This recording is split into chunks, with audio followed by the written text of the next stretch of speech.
Let's Energon it up. Let's Energon it up. You guys ready with a question? Okay, go ahead. Okay, I'll start. So it's been a year actually at this show that Energon is really launching. You know, the power of nostalgia, we talked about it last year, and the books have done gangbusters. So for any of you, can you just talk about the response and the community and what's being built in terms of just fans showing up? I mean, I don't know. For me, this was, it was stuff that I absolutely loved as a kid. You know, I love G.I. Joe, love Transformers, and to have the opportunity to, play with the toys in a different way and add our own flavor to them and do cool stuff with them was really exciting. But obviously, I really could not have anticipated the response. To see that everybody's excited about the same stuff that we're all excited about. To have Daniel fucking killing it on Transformers nonstop, and Josh doing fine. And Tom's doing a great job. It's all Tom. It's all Tom. But it's just really gratifying to see that people love this stuff as much as we do. But I will say, we've been absolutely floored with the response. Yeah, it's been awesome to see the difference between the two sides of people who are hardcore fans of it coming up as being like, oh, thank you, we love it. And then people coming up who are like, I was never into any of this, and now I'm hardcore into it, and I'm buying the toys, I'm buying all the comics. That's been really fun to watch, because we're like, that's what we wanted. We wanted both of that. Yeah. So it's been surreal at times. I did not anticipate this level of response at all, but it's been really great and rewarding. There were a lot of people at our signing yesterday who came up to us and said, I was not a G.I. Joe fan at all, and these books have made me a fan. Yeah. And that's cool to me. The power of nostalgia, like you said, is cool for all the old fans. I like it when the new fans come up too, and they're like, this is something that I'm now interested in. That's kind of my mission in the book, is to also get other people interested in this stuff. Yeah, that's awesome. You always knew though, right? You were like, they're gonna love it. Maybe, yes. Has the relationship with Hasbro changed at all over the course of the year? Sean, you want to handle that one? You didn't talk last time. They like us. Yeah. Well, there was last year when great. we met him. When I met Lenny, who designs all the toys last year, when I met him, I could tell he was excited, but I could tell he was kind of like, who's this guy? But he was excited. But then when I saw him on Wednesday, I walked by, and all I wanted to do was say hi to him. And he was talking to somebody. He turned around and he goes, "There's my fucking guy." And he came over and he hugged me, and he was like, "Thank you for Cobra Commander, thank you." And he's a big dude, so he means it when he's hugging me. So I guess that's the difference from my perspective. No, we have a good relationship. We've been in touch with, it's not a secret, with both the toy teams on the G.I. Joe side and Transformers side, and they brief us on what's coming up in case there's any characters that we're going to debut, and we can look at the designs. It's been no secret that we use G.I. Joe classified designs pretty early on that Tom tweaked, and with G.I. Joe, Tom is doing his own spin on them. But yeah, it's good to just keep each other apprised and see where it goes. I mean, the DNA of these properties is that, it was all everything. It was comics, it was toys, and everything kind of fed into each other. And I think that we're embracing that. We're trying to make sure that, the cool toys are making the cool comics, and the cool comics are making the cool toys. And, we're going to try to make sure that we can, play with whatever Hasbro is, putting together and, try to accentuate that as best we can. What surprised you guys about this first year of working on these books? In terms of your own feelings towards the characters or the feelings of fans, was the character who wasn't your favorite? Did you find that they were actually your favorite to write for, that kind of stuff? I liked Clutch a lot when I was a kid, and I liked the Vamp, but writing him, actually, I figured out. I mean, all of them, really, once you start getting into it, you start getting in their head, you start to learn more about them, and you start to get closer to them, but Clutch kind of surprised me through that. Through this whole process, there have been a lot of characters, I'm not sure if I should say, but it was interesting to see which characters, what? You shouldn't. Okay, there you go. It was interesting to see which characters people the most were requesting. That did surprise me at times, that was, even the ones I thought were popular, there were other ones that I liked, but there were some that was like, oh, wow, that character's way more popular than I thought they were. Yeah, it's never the ones you expect. It's never the ones you expect. Yeah. That was surprising, but yeah, I shouldn't say which ones. I would actually say that when you saw the drawing for the smiley face Cobra Commander, I was like, oh, that's cool. And then the fans are like, no, that's fucking awesome. So that really surprised me of being like, we try to throw as many cool and interesting moments out there, and then what the fans respond to has been take its own course. Robert, to kind of touch on what you were saying, I think it is very safe to say that we're in the prime era right now of G.I. Joe and Transformers. And a couple of things you didn't touch up on is looking a little forward is in theaters. We've got the massive, the collaboration of the two worlds. What is it like for you all and to be really like the catalyst to this wave, occurring right now? What is it like to kind of see that moment come to life? I mean, I have to say that was a weird coincidence, to be honest. The fact that they were planning that at the end of that Transformers movie, having that G.I. Joe reveal. When we started talking to Hasbro very early on about what we were doing, they were very much like, we can't talk about what we're doing, but I will say that it is very close to what it is you are proposing, which was a lot of fun. And so, we're doing something a little bit different, but it is cool that, that's kind of the zeitgeist right now, is that everybody wants to see these things interacting. And so, I'll just say, Skybound's focus is on these comics. Lorenzo de Bonaventura and his team are putting together those movies, and, I know Lorenzo a little bit, and we talk from time to time, but I am not involved, we're not involved in that stuff.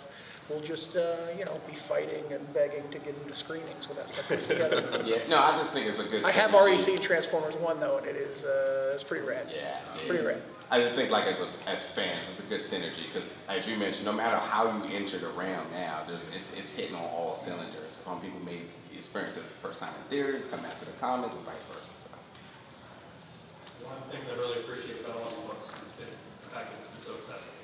I know you just mentioned that someone wasn't a G.I. Joe fan growing up. That was me. But I love how you've been slowly introducing us to these new characters, these new stories, where it doesn't feel rushed. It feels very meticulous. I guess my big question would be, from a world building perspective, is it a different process because you have such a deep history with these characters versus an original IP? Like, how are you taking to building out your plan for these characters? I mean, it's not like I don't know. I enjoy building out new stuff. That's why I'm focusing on Void Rivals as opposed to doing something else that's within the stuff, because I just like creating new things and going into new places. But in the pandemic, we were all like spending a lot of time looking at walls and being sad, and I had kids to take care of. My kids were teenagers, and they were looking at walls and being sad. There's nothing I could do, so I was like, I guess I'll join them. But I was just looking for something that would be a little bit different, a little bit like something fun, Transformers and G.I. Joe are like a huge part of my life. I've talked a lot about how like Transformers the movie has kind of inspired every single thing I've ever done. Like if you look at the way that like Walking Dead and Invincible focus on like crazy reveals and shocking deaths, I'm chasing that feeling I had as a kid sitting in that movie theater going, he's dead? What? Like how does what happened? That doesn't make any sense to me. That numb feeling that you get when you're just like completely blown away by something that you're seeing. And so, in the pandemic, I was like, I want to do something that's exciting. I want to do something that's different. And we heard that these licenses were coming up available, and I just kind of dove in like head first, and I was like, okay, and it really excited me. I love these characters. I think that there's tremendous potential in these characters, and I think that having a cohesive universe akin to the Marvel universe and the DC universe that these characters populate is something that really excited me as a fan. And anytime the fan in me is like louder and more excited than the creator or writer in me, I feel like we're in a really good place. And so as we got into it, I got more and more excited about it. It just seemed like the right thing to do. Sorry, I had a follow-up. You guys have to fight. Yeah. Boring. Boring. I was saying earlier we should not fight for the questions. If we could, going back to that question on Marvel Universe, like one of the big challenges of the MCU, for example, especially in the more recent phase, is having fans remain engaged in that world when there's so many different properties, right? There's TV shows, there's movies, there's different things. They missed a one-shot comic, and so now they don't know what's going on with Loki, or whatever, right? What's your approach when it comes to the Energon universe, especially going forward as G.I. Joe is coming out and other properties are coming out, to try and maintain that cohesion while still allowing space for those different properties to you know, there might be folks who are like really into Transformers and Void Rivals, but maybe G.I. Joe still isn't their thing, and that's okay. But like, how do you maintain that sense of like, okay, they still know what's happening in the broader world, but you know, they can still do it. I mean, it's all about keeping it simple, and it's all about making sure that all of the connections are additive and are not dependent. So if you're just reading Daniel's Transformers book, you're getting a complete experience, and there's no point in that series where you're thinking to yourself, there's a hole in the narrative and I need to go elsewhere to fill it. Right.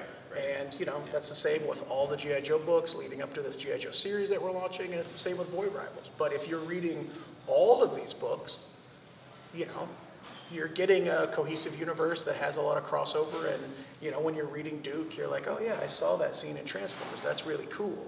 If you're just reading Transformers and you don't want to find out about that guy whose buddy got killed and that cool Starscream scene, like, you're good. You still can completely experience that thing. We announced that in Void Rivals 13, Pythona and the Royal Guard are showing up, and so that's the first time that like I'm getting to play in the G.I. Joe side of things. But in writing that issue and preparing that, like I made sure that everything that was established in Cobra Commander was repeated and you know, put in the forefront for those readers. One, because I know that, you know, there's people that have read Cobra Commander like 6-7 months ago, and maybe they don't remember all the details. But two, like, I want anyone who hasn't read Cobra Commander not to feel like they, you know, have to go back and check that out to continue reading Void Rivals. So just taking that extra time to make sure that everything is accessible as possible, you know, just really makes things, you know, work better. You know, and we're still woven. You know, it's still this huge universe where everything kind of plays off of each other, but you need to make sure that every piece is strong enough to stand on its own. Did you, hold on, did you have a? So to kind of follow up on the world building statement he made, the question he had on the world building. Before recently, you know, Void Rivals, their place in the Energon universe was they met Jetfire and all the folks on that planet. However, we get this big, huge reveal in issue 10 about them probably being closer to the universe than we may once have expected. Yeah. Was that always the plan, or did it kind of come about as these series developed along the way? It was always part of the plan, but the details, you know, come more into focus as the story coalesces, if that makes sense. You know, them being tied, like like who constructed the sacred ring and what the purpose of the sacred ring is, like all of that stuff was in there. You know, there's things like the fact that the gems on their foreheads are Energon ports, like that kind of stuff like emerges as you're telling the story. For me, that's the fun of writing comics, is you make these plans so that you have a solid foundation, so that you know you're not going to stumble at any point, but you always give yourself the latitude to enhance things if a better idea comes along, or solidify things that you may have that are, you know, kind of loosely worked out. But you know, having them like tied into the history of Cybertron, and you know, Zerta being you know, Zerta Trion was always part of the plan. For the pre-existing properties, are you interested in having characters other than the original continuity here? Like, for Transformers, at least, there's the Beast Boy, the Reilly Prime trilogies. I mean, go ahead, Dan. No, you can go. Okay. You know, I've talked about how I want to see Bulkhead at some point. He's not from the original Transformers cartoon. There's certainly elements from all aspects of Transformers and G.I. Joe that we'll be getting into, but, you know, I mean, without revealing too much, like, we got to save something for year 5, year 6, you know, like we want to be able to have places to go and new aspects of this universe to explore. And so certain things, I mean, you'll start to notice, like in year 2 or 3, you'll be like, I haven't seen that guy yet. Where's that guy? Like, why haven't they shown up? You know, that's by design, to Josh's frustration. We have some new stuff coming up in G.I. Joe, which we'll be talking about the panel probably a little bit more. And I think even, like I said, the looks of them are inspired by Classified, so as much as the storytelling is based off of the animated show, G.I. Joe, like, the looks are modern, so that's kind of how we're approaching everything. To build off of what was mentioned, I think within the Energon universe you have exceptional writing, extremely captivating, amazing art. But the thing that's been truly impressive has been The editing. level of, of course. Ben Abernathy! He's not here. What's truly been impressive has been the amount of restraint that's been used within all of these titles. That's when the editing comes into play. Is there what comes into play? Because of that, so Oh, yeah. you have these toys that, of course, everyone wants to see mashed together. Mhm. You want to see G.I. Joes, you want to see Transformers go up against one another, and then eventually team up and go up against the villains. But you've been able to like drop those seeds in to give a little taste, but been able to hold back. So initially, when you were planning out this first year of these books across the board, what did those discussions look like as far as deciding on when you're going to reveal this particular character, or we're going to hold off on using Megatron for an extended period of time? What did those discussions look like? You should talk. Yeah, Megatron was always part of the plan, and he was not in play in Transformers 1. And part of where he was a big part of the story of the first arc. Something like G.I. Joe, in which we knew the goal of those 4 miniseries was to establish G.I. Joe and Cobra at the end of it. Like, I think we had to shotgun more characters into there just because there's more players. But I think the internal conversation of once with success, we were able to actually dial back some of the introductions because we're confident in the storytelling of everyone involved up here to execute on them. And once you get to the status quo of seeing all that familiar stuff, then like there's 300 issues of Real American Hero Plus that you can see Cobra versus G.I. Joe. It's more about the journey of everyone getting to those points that we're focused on right now. Yeah, there's a tremendous amount of thought that was put into how do we make the Skybound version of these characters, the Energon universe, feel different than what came before. And so if we had introduced, Transformers issue 1 and it was Optimus Prime versus Megatron, it would have very much been like, okay, I guess we're doing this again. And so there were, a lot of characters that were pulled off the table to force us to, opening G.I. Joe with a series called Duke. It's because we want to show you that Duke has the potential to be as cool, as a Snake Eyes, as a Cobra Commander, as some of the, bigger marquee characters, like Shipwreck. And we're announcing here that we're doing a new Shipwreck. Once you introduce Shipwreck, Weekly where do you series. go from there? That's the high point. Are you really? Weekly Shipwreck. Yeah. 52 issues a year. Everybody wants Not it. gonna- I want it. And sales would be a Everybody wants it. shipwreck at that point.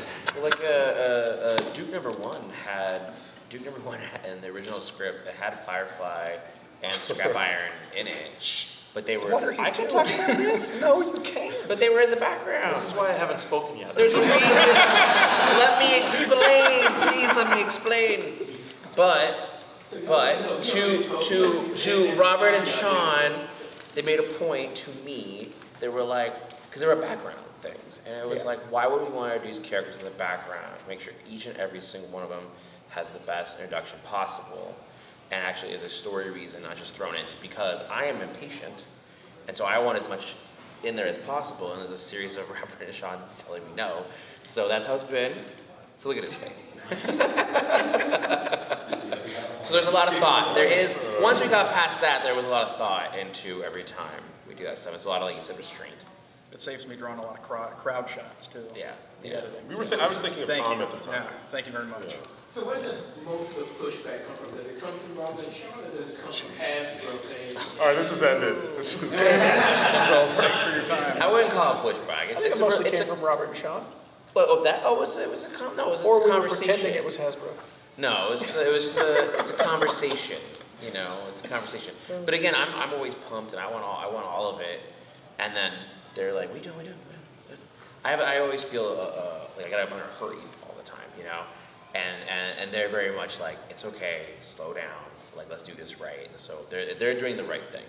We could see how sad you were last year, Josh. All of us wanted to know who's coming, and yeah, we're That's sitting why right you there at couldn't that even table. talk about anything. Yeah.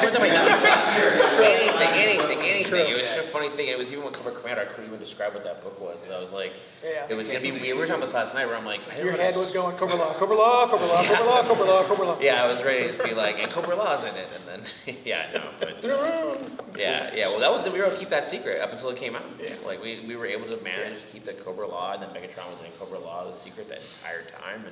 And I still have people that come up to me, and they'll come up to me and they'll show me the issue 1, and then they'll be like, yeah, the moment I turned that page and I saw Cobra Law, like they flipped out. Actually, last night I was walking the streets, I was coming back from a party, and I ran to a friend of mine. That's what I do.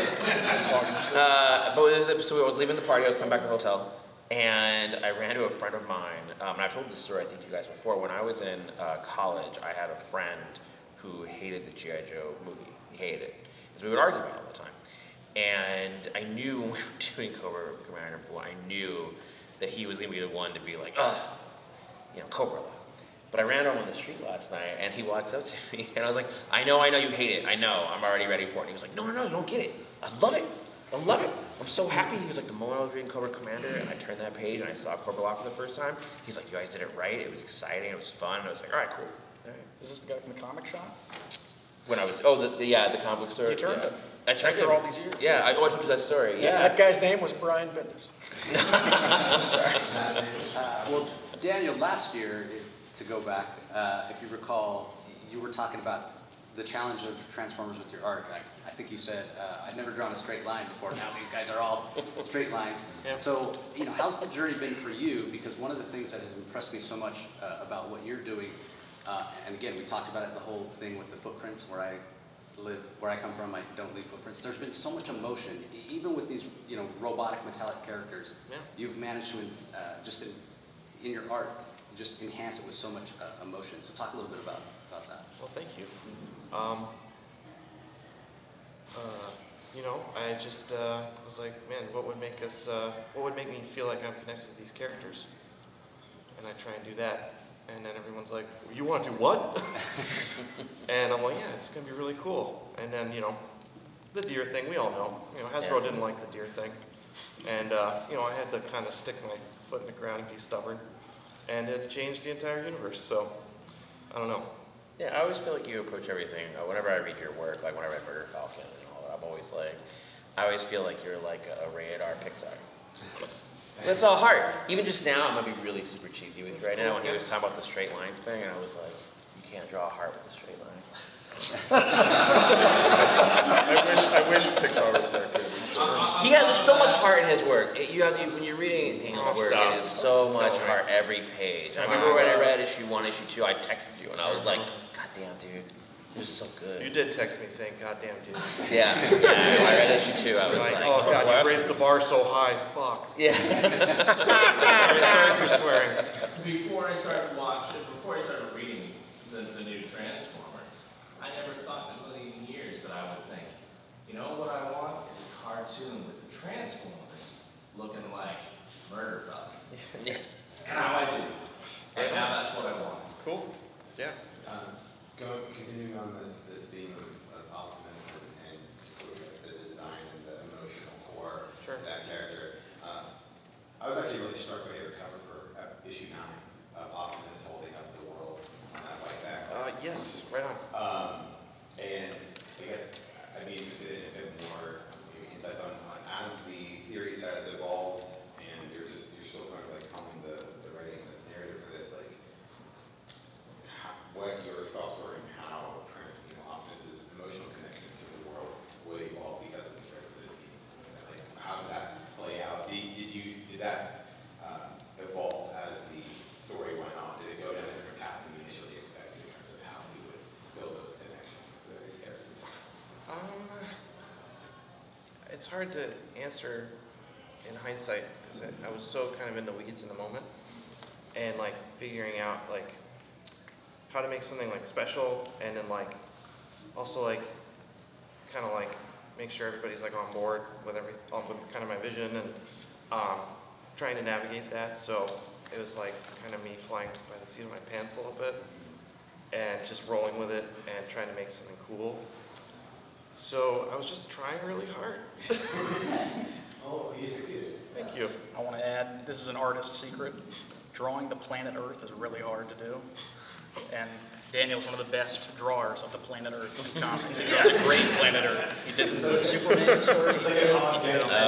He draws an incredible planet Earth. So, good job. My art rep said I just make, it's like Optimus Prime. It's like a robot version of Superman. Yeah. Which I didn't mean to do, but kind of the vibe, I guess. Yeah, with like a big gun arm. So, Jorge has been killing it on the art as of late. Yes, that's true. Do you miss drawing, or has it made the writing much easier for you now that you don't have to focus on it? Well, so I don't usually apologize for the scripts I write for my artists because I kind of know what the story needs and what's going to get people or myself excited. I don't know what's going to get people excited, but I can guess. And so the more challenging it is for me to draw, the more fun it is. So maybe I should be apologizing to Jorge when I hand him scripts that are absolutely insane. But as you said, he has been absolutely killing it. He makes my life very easy. He is a storyteller in his own right. I think he could probably write and draw his own stuff because he just died. My scripts are pretty simple. There's not a ton there, and he's really making magic out of that. So, he's making my job really easy, and I'm very thankful for him. Yeah, he's a genius. He's real good. Josh, Tom. Sorry, when Dan sent in the script and it was like, Jorge, please draw this whale and every aquatic sea life, and then they're going to go into a blender. The murder vacuum. Yeah, the murder vacuum was what it was called in the script. We weren't able to call it the murder vacuum. The murder vacuum was a working title. I forget what we officially call it. Yeah. But poor Jorge, he's like texting me. He's like, "What the f, man?" That's your like success. Yeah, and I'm like, should I hit the brake pedal? I'm like, G.I. Joe. Oh, sorry, he has his hand up. Okay, sorry. Is there a point when Void Rivals will more or less bridge a gap between the existing Transformers and G.I. Joe books, or will it continue on its own to further expand the Energon universe? I mean, location-wise, Void Rivals being out in deep space, I guess, puts it in its own little pocket. But I think as the story progresses, as we get deeper into the Energon universe, you'll see a little bit more interaction, especially like with issue 13, where you're seeing the Pythona character go out into space. So, there's definitely going to be a lot more interaction as we go forward. Yeah, I don't want to spoil things. I'm talking too much.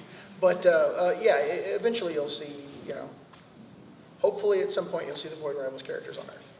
Let's go here next.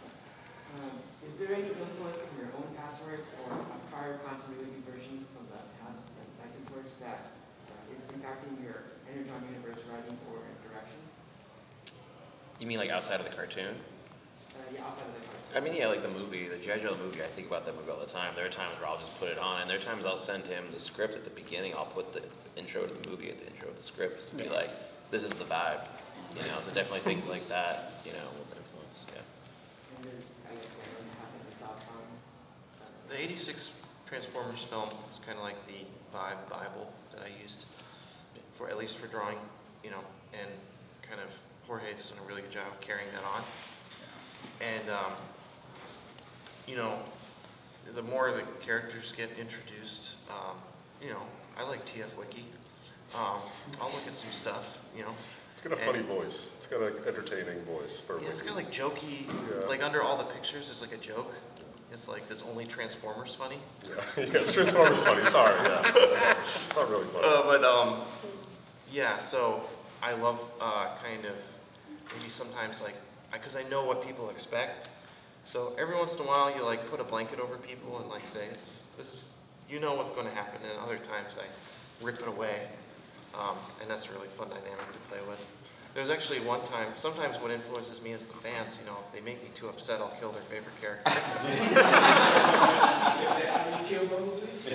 No, nobody just has. No one's favorite, come on. Yeah, I got too much flack for calling Frenzy Rumble. I guess the cartoon got his name wrong, whatever the F, I don't care. And it was the talk of the internet when we were revealing all the Decepticons day by day.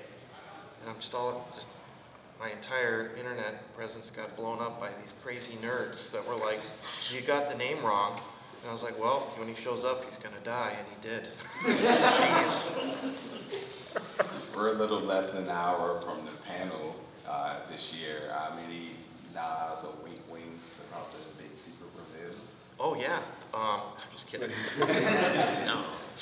Anytime I can make What's the these guys vibes? sweat, What's it's the the best. vibes? What's the vibes? I want to keep my job, so no. Wait, is there an actual big reveal? Yeah, I don't know. I don't know if it's bigger. I mean, listen, we're going to be showing off a lot of upcoming variants, especially on the G.I. Joe side, which we've only shown the main cover, and there's some pretty phenomenal artists that we've lined up. You know, we'll be able to talk a lot about this couple of new characters in the G.I. Joe cover that I think we're talking about, or if not, please don't talk about. Or continue reading some of our existing series, but no, I don't know. I'm sure we'll like. There's some really, really exciting stuff happening in Transformers Arc 3. Yeah. Where I can't tell you anything. Is that cover out yet? Yeah, I think sure. The Starscream stuff? A little deeper. Yeah. Like secret cover stuff, but that's down the line. Yeah. Can I talk about Starscream or no? Yeah. We'll save it for the panel. Oh, okay. Yeah. Sorry, guys. No, but I would actually say yeah, I don't. Never mind. I'm not qualified to talk about it. Okay. Well, no, we have a consultant on the Hasbro side. He doesn't work for Hasbro, but he's sort of just knows everything. And Dan added some touches to like Starscream's origin. I think probably from exploring TF Wiki.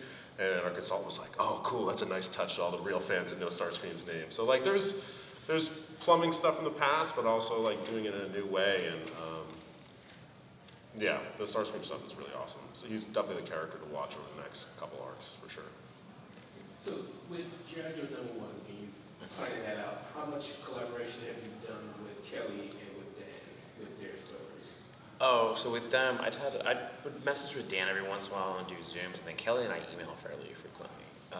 And so maybe about, I think it was like November, October last year, I did a Zoom with them and walked them through what I was doing, and we talked through what they were doing.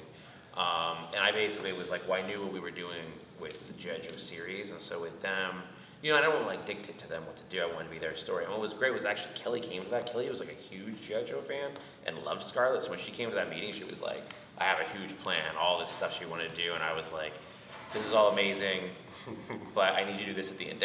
Like it was that level of that. And the same with Dan and just, you know, messaging with Dan and talking with them through, and that's it. What? Yeah, and I was going to say, when I spoke with Kelly, she reminded me about my conversation with you about doing all the stuff that she wanted to do and all these characters that she wanted to. She had been thinking about it for a while. Yeah, this was not. She was thinking about it before she got the job. Yeah. Yeah. I think we had to remove more characters from Kelly's outline than Josh's combined. And she did. She said that. I had everybody in it, and they were like, Kelly, you can't. Yeah. All respect to Slice and Dice, but not essential characters at this moment in the universe. But yeah, we just talked a bit, and I kind of relayed to them where things were going and what I needed from those books, and so just talking about that. Yeah. For Sean and Robert, I'm curious. There's pretty frequent discussion and discourse around younger fans getting into comics and like how you bring folks into this new generation and things like that. Have you considered, like, what were the considerations that are being taken in terms of maybe structuring the story, the pacing, those exciting nuggets and breadcrumbs that you're going to put in the story to try and bring in the younger demographic that is used to, maybe more immediate, like the iPad generation, and more like kind of like faster, like maybe the narrative now kind of feeling. Like, is that a consideration at all, or are you mainly just focused on like let's just build it the way that we want to build it, and like if we build it the way they will come? I mean, content-wise, I think that we're like right on the edge. Like we keep things like fairly accessible, but there are moments where we kind of veer into territory that's a little bit exciting, which I think is like where you need to be. So it's obviously important to do material that can attract a younger audience, and I think the best way that you can attract a younger audience is to make it cool and engaging so they want to seek it out. Do something that's like big and loud so that they're hearing about it and they're like, I want to know what's going on here. I think that if you're just trying to cater to them or think, are we all 40-ish? That's what he said. He just turned 30. I turned 30 a week ago, He's a yeah. baby. This guy's 22. Anyway, we're not, none of us are kids. We Tom's don't. not legally allowed to read our books. We don't know what the kids want. So really all we can do is do stuff that we think is really cool, and hopefully it will, through osmosis, like reach a different audience that's like, wait a minute, I'm hearing a lot of stuff about this. Like, I want to check that out. And that's something that we've experienced with Invincible and other things. And so I think that's really the best way Invincible to is do a it. lot more, I feel like Invincible, that was a way more violent. I think that. Yeah, but it's like, oh, shouldn't be teens, reading this, but I want to. it's very popular with teens, so. I know, and I know it's not like a good sample demographic or whatever, but like, I've never had this many kids show up to get my books signed. Yeah. That's really cool. Like, young, like, 8 to 10-ish, 8 to 13, like, they're jazzed. That's awesome. I mean, I was reading. That's what I'm talking about, like, and like, what, if there was a consideration to that, or, you're just building something and it's getting their attention. Yeah, I was reading Lobo at 13, so, those are the kids we're looking for. Okay, yeah. No, but we hear from retailers too of just the foot traffic. They're actually getting more fans for the Energon universe on Saturdays and Sundays, which are more family days. They're coming in, they're moving toys, so it's beneficial of they're actually, excited about Transformers and G.I. Joe in general, and stores that love being able to pair them. I'm curious to piggyback on that. In solidarity of the strike last year, and I know that was a really big year for going back to the artists. So what have you kind of noticed with the trends this year now on that note? It's still too early. I mean, what's been great for us is that sales have remained rock solid, incredibly consistent, barely any sales drop between issues. They found their levels. Scarlet 3, Industrial 3 are selling what the height, basically Duke, Cobra Commander 5 and Duke 5. So it's incredible. I've never seen anything like it in my time. And even Transformers has climbed issue 7 and 8. People are still coming on board. We still had reprints selling when the collections were out because collectors like the covers that we're doing. We might have some news about that at the panel. That's fun. But yeah, we're still selling reprints of comics that were published a year ago, which is just insane. It's not artificial. I just want to be, we wish, some companies practice that. What printing is issue 1 of Transformers on now? We will be announcing 8 soon. Oh. Yeah. I have so many friggin' Transformers comics in my house now. The box of comics, man. That's by comps, yeah. Duke comps, yeah. This is gonna be the last one, sorry guys. Daniel, you mentioned that Jorge's been making your life easy now in Transformers with Yes. the art. How has him taking over affected your storytelling? Has there been anything that he's done that's made you make a decision, narrative-wise? So I'm writing pretty far, not crazy far ahead of Jorge, but far enough that a lot of decisions have already kind of really been set in stone by the time I'm seeing his art. So I can honestly say not really, but when I see his art, it makes me excited to tackle the problem solving that is required when working on a book like Transformers, where it's really rewarding, it's really fun. But then, just like any creative process, you get frustrated, this is bullshit, sorry. And then I see Jorge's art, and I'm like, yeah, okay, there's a reason I'm doing this, it's really cool. And I think you also write scripts for Jorge the same way you write them for yourself. It's not panel breakdowns. There's action and dialogue, but it allows Jorge to kind of inflect his own storytelling on what Dan's aiming for. Yeah, it's pretty darn loose. So, I don't know, all I can do is sing Jorge's praises and wish that he was sitting next to me. All right, thank you guys so much. Thank you. Thank you.